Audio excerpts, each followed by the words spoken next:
और ये राज्य का इंडिकेशन है कि कुछ ना कुछ तो होने जा रहा है। हालेलुया। इसलिए हमें जरूरत है कि हम अब दुनियादारी से उठकर हम अपनी आत्मा के विषय में क्या करें, सोचे और जाग जाएं। क्योंकि यहाँ जो भी वचन हम देख रहे हैं ये बातों को बतला रहा है कि प्रभु यीशु मसीह अपने राज्य को स्थापित करने आएगा। और जो हम प्रकाशित वाक्य की पुस्तक में हम देखते हैं कि 7 मुहरें खोले जाएंगी, क्रोध का कटोरा भड़केगा, पृथ्वी पर क्या क्या चीजें होंगी, क्या क्या चीजें गिराई जाएंगी, ये सारी बातों से हम क्या है, अवगत है। और यदि नहीं जानते हैं तो प्रकाशित वाक्य की पुस्तक को पढ़िएगा तो पता चलेगा कि क्या क्या विपत्ति इस जगत में आने वाली है, क्या क्या विपत्ति इस दुनिया में आने वाली है। जरूर आप परमेश्वर को कहिएगा कि प्रभु मुझे इस विपत्ति से क्या कर ले, बचा ले। Hallelujah, hallelujah. क्योंकि हमने कहा कि कोरोना से पहले की स्थिति कुछ थी और आज की स्थिति कुछ और है। कोरोना से पहले का संसाधन कुछ और था और अभी का संसाधन कुछ और है। इसलिए हमने कहा कि हमने एक युग से दूसरे युग में क्या कर लिया है, प्रवेश कर लिया है। हालेलुया। हम एक युग से दूसरे युग में आ गए हैं प्रियो, हम युगांतर में चले गए हैं। इसलिए आज हम ये कह सकते हैं दावे के साथ कि अनुग्रह का युग क्या हो चुका है, खत्म हो चुका है। अब हम परीक्षा के समय में पहुंच गए हैं। हालेलुया। इसलिए हमने कहा कि ये वचन जरूर छोटा है लेकिन ये चेतावनियों भरा वचन है प्रियो, क्योंकि परमेश्वर का राज्य इस धरती पर स्थापित होने को है। इसलिए हमें और आपको तैयार हो जाने की जरूरत है। हालेलुया। क्योंकि जब परमेश्वर का राज्य आएगा तो वो बड़ा क्रोध के साथ इस धरती पर अपने जलजलाहट को प्रकट करेगा। और उस जलजलाहट से यदि बचना है तो अपने सांसारिक जीवन को छोड़कर मसीह के साथ उसको पकड़कर चलना शुरू कीजिए। Hallelujah, hallelujah.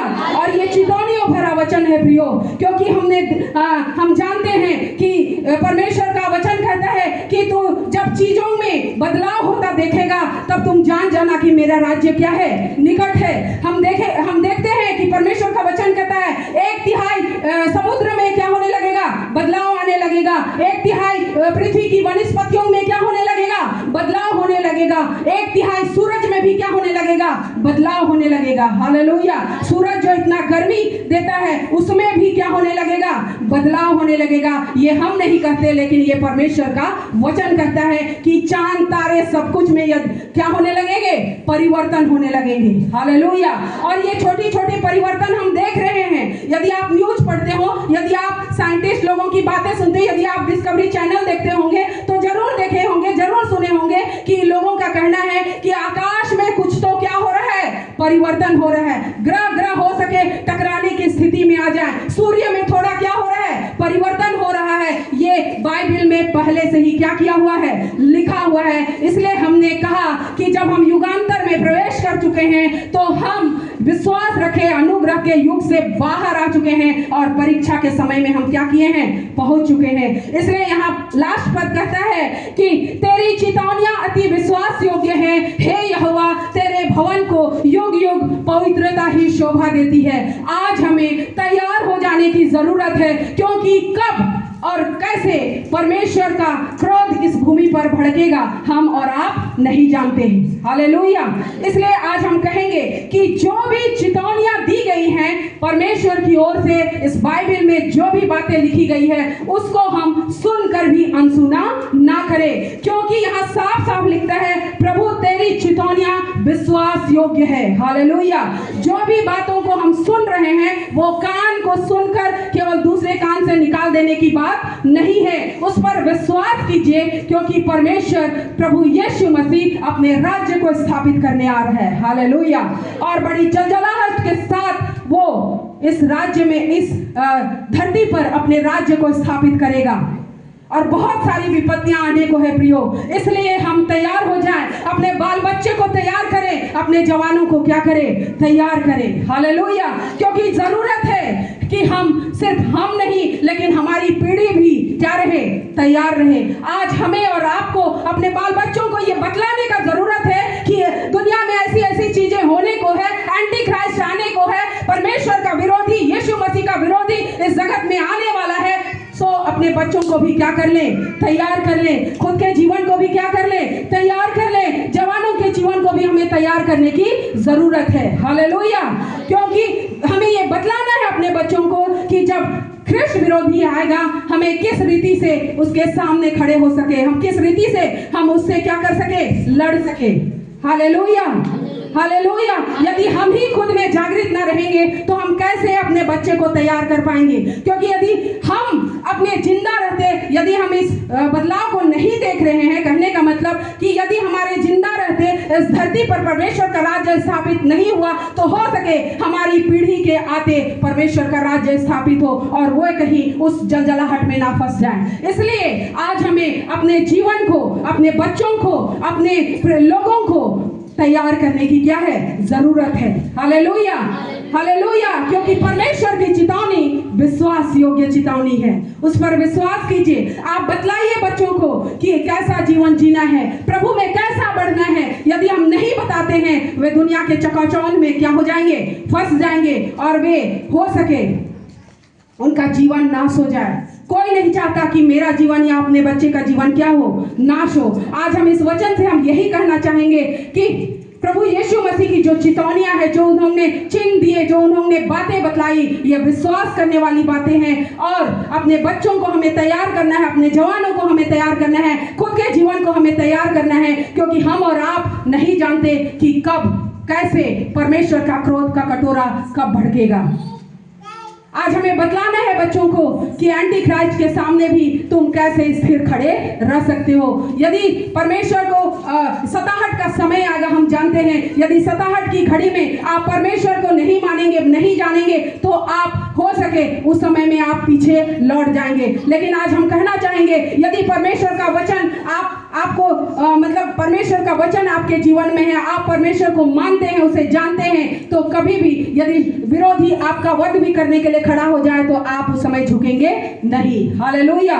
इसलिए हम यही कहेंगे कि परमेश्वर की चेतावनी विश्वास योग्य है। और चीजों में जब हम बदलाव देख रहे हैं, ये परमेश्वर के प्रभु यीशु मसीह के द्वितीय आगमन की ओर क्या है, इंडिकेशन है। उसके द्वितीय आगमन का क्या है, प्रमाण है। इसलिए विश्वास रखिए, क्योंकि हमारा परमेश्वर जब आएगा तो इस धरती पर नहीं आएगा। वो आएगा कहाँ, बादलों पर। हालेलुया। वो आएगा कहाँ, बादलों पर, तूरी के साथ जब बादलों पर आएगा। हम इसलिए बार बार कह रहे हैं कि परमेश्वर जब भी अपना राज्य को स्थापित करेगा, वो यीशु मसीह के द्वारा इस जगत में अपना राज्य स्थापित करेगा। और जब वो यीशु मसीह आएगा, वो बादलों पर आएगा और पूरी दुनिया, पूरी जाति, पूरी गोत्र के लोग उसके क्या होंगे, गवाह होंगे। Hallelujah, hallelujah. और पूरी दुनिया देखेगी। और परमेश्वर इस बात को बतलाना चाहता है कि मैं ही क्या हूँ, पराक्रमी और सामर्थी परमेश्वर हूँ। वो परमेश्वर बतलाना चाहेगा इस दुनिया को। इन सारी बातों का जब क्रोध का कटोरा जब भड़केगा परमेश्वर का, भले इस जगत में कुछ समय के लिए शैतान अपना राज्य को क्या कर रहा है, कब्जे में करने का, मतलब पूरी दुनिया को अपने कब्जे में करने का क्या कर रहा है, कोशिश कर रहा है। लेकिन हम ये कहना जरूर चाहेंगे कि परमेश्वर हर एक चीज को अपने अंजाम तक पहुंचाएगा। हालेलुया। प्रभु यीशु मसीह उस शैतान को और उस शैतान के पीछे चलने वालों को, हर एक लोगों को उसके अंजाम तक क्या करेगा, पहुंचाएगा।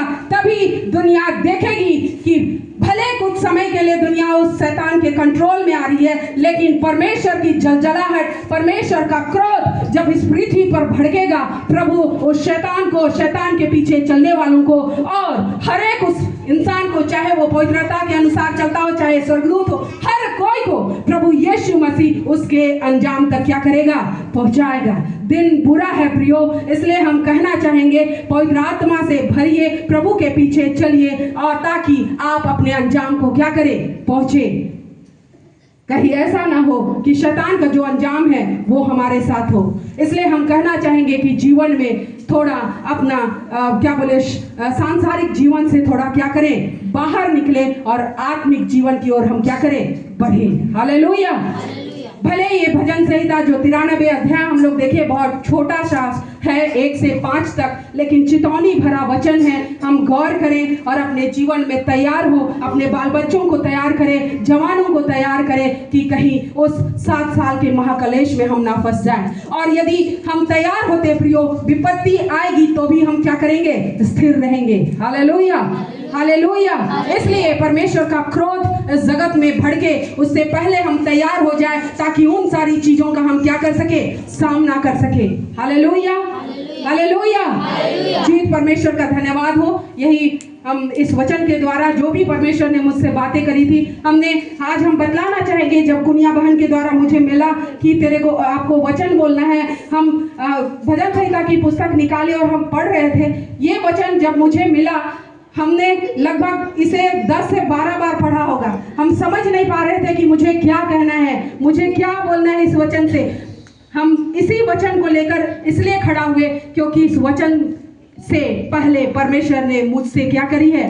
बातें करी है। इसलिए हम आज इस वचन को लेकर यहाँ खड़े हो पाए हैं। इस वचन को हम बार बार पढ़े, 10 से 12 बार हम पढ़े होंगे। हमको याद हो गया ये वचन, लेकिन मुझे समझ में नहीं आ रहा था कि मैं क्या बोलूं इस वचन के द्वारा। मुझे समझ में नहीं आ रहा था कि मैं क्या बोलूं। लेकिन जब मैंने इसे लास्ट बार पढ़ा प्रियो, उस समय परमेश्वर का पढ़ने के बाद जब हमने आंखें बंद करी, उसके बाद में हमने जब प्रार्थना करी, मुझे ये बातें मतलब मेरे चित्त में आने लगी और मैंने आप लोगों को इस विषय में यहाँ पर बतलाया। Hallelujah, hallelujah.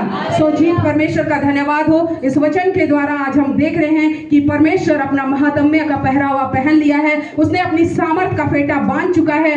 दुनिया